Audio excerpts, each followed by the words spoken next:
আসসালামু আলাইকুম। অবশেষে মাহমুদুল রিয়াদ ক্রিকেট থেকে বিদায় নিচ্ছেন। ক্রিকেট থেকে না হলেও টি-20 থেকে। এবার বাংলাদেশ বনাম ইন্ডিয়া টি-20 ম্যাচ দ্বিতীয় যে ম্যাচটি হবে সেটির মাধ্যমে মাহমুদুল রিয়াদ তার টেস্টের ইতি টানবেন। ইতিমধ্যে অনেক সাংবাদিক তা বলে দিয়েছে বিভিন্ন নিউজ বা টিভি চ্যানেলে। মাহমুদুল রিয়াদ যাকে বলা হয় বাংলাদেশের সাইলেন্ট কিলার, আর এই সাইলেন্ট কিলারের সমাপ্তি করতে যাচ্ছে দ্বিতীয় টি-20 ম্যাচের মাধ্যমে। আসলেই বাংলাদেশে একজন দর্শক হিসেবে এটা কোনোভাবেই মানা যায় না। আমরা কীভাবে মানতে পারবো মাহমুদুল রিয়াদ যে বাংলাদেশের একবার পুরো পৃথিবীর রক্তের শিরার মতো লেগেছিল, তাই তো মাহমুদুল রিয়াদের অতর্কিত এভাবে তারা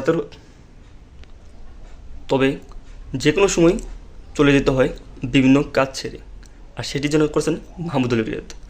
ইতিমধ্যেই তিনি অনেক ম্যাচ জিতিয়েছেন, অনেক আলোচনার মধ্যে ছিলেন, আবার খুব কমই সমালোচনার মধ্যে ছিলেন, কিন্তু ভক্তদের ভালোবাসা পেয়েছেন অনেক। কিন্তু তারপরে যেন ভক্তরা মানতে পারছে না মাহমুদুল রিয়াদের হঠাৎ বিদেশের মাটিতে রিটায়ার্ড নেওয়া টি-20 ম্যাচ থেকে।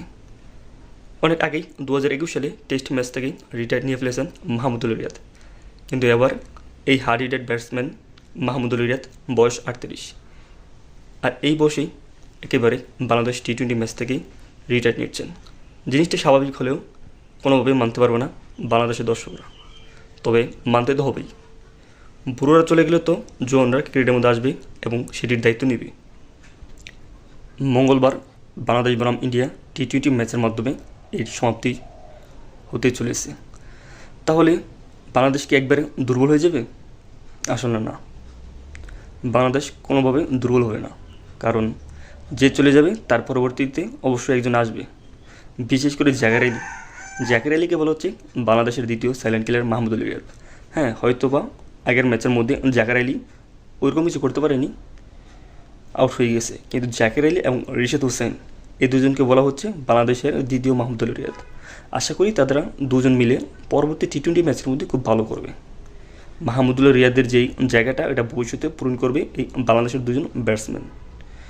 তো মাহমুদুল রিয়াদ চলে যাবেন, আমাদের বাংলাদেশের খুব আশা যে মাহমুদুল রিয়াদ টি-20 যে অবসরটা নেবেন উনি যেন এটা বাংলাদেশের মাটিতে কোনো সিরিজের মাধ্যমে ঘোষণা করেন, তাহলে আমরা খুব ভালো হবো। আর নেক্সট যে ওয়ানডে যেই রিটার্ন নেবেন একবার সারা জীবনের জন্য, সেটি যেন বাংলাদেশের মাটিতে।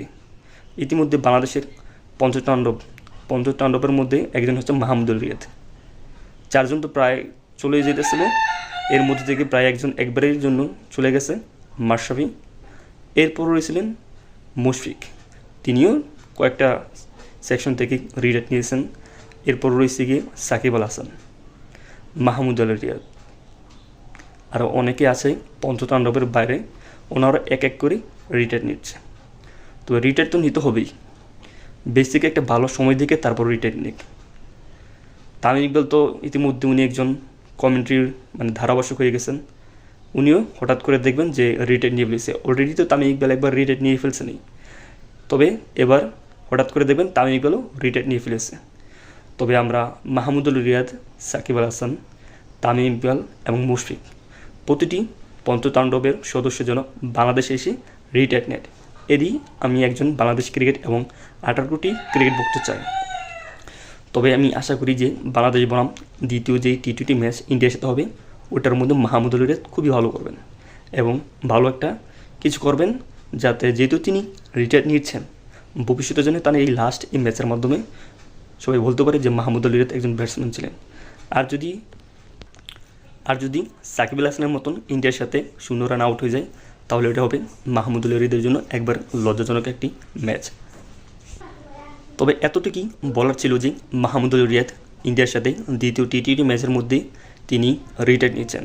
আসলে একজন ব্যাটসম্যান ঠিক এভাবেই উচিত যে রিটায়ার নেওয়ার। অনেকে দেখা যায় যে তাদেরকে অনেক সাংবাদিক বা জনগণ বলে যে রিটায়ার নেন, কিন্তু তারা রিটায়ার নিতে চায় না। কিন্তু মাহমুদুল রিয়াদ তিনি জিনিসটা বুঝতে পেরেছেন যে আমার বয়স হয়েছে, আমার চলে যেতে হইব এই সেট থেকে, এবং তরুণ যারা আছে তাদেরকে এই জায়গার মধ্যে ঢুকানো হবে, বা ওরা খেলুক, ওরা বাংলাদেশকে এগিয়ে নিয়ে যাক। আমরা তো অনেক বছর 15-18 বছর প্রায় বাংলাদেশকে এগিয়ে নিয়েছি, এখন তারা এগিয়ে নিয়ে যাক। তো এই দিকটা থেকে আমি মাহমুদুল রিয়াদকে জানাই স্যালুট, তিনি সুন্দর একটি সিদ্ধান্ত নিয়েছেন। আর ওনার যে টি-20 যে অবসরটা ওটা জানি তিনি ইন্ডিয়ার সাথে না করে বিদেশের মাটিতে অবসর না নিয়ে যাতে দেশের মাটিতে অবসর নিই, এটি আমি একজন বাংলাদেশি সাপোর্টার হিসেবে আমার প্রত্যাশা বা আশা। তো চ্যানেলটিতে নতুন হলে প্লিজ চ্যানেলটি সাবস্ক্রাইব করে আমরা দেখবেন। আমি প্রতিনিয়ত ক্রিকেটের সকল খবর এই চ্যানেলে বলে থাকি। সবাই ভালো থাকবেন, সুস্থ থাকবেন, টেক কেয়ার, টেক লাভ। দেখা হবে নেক্সট কোনো ভিডিওতে।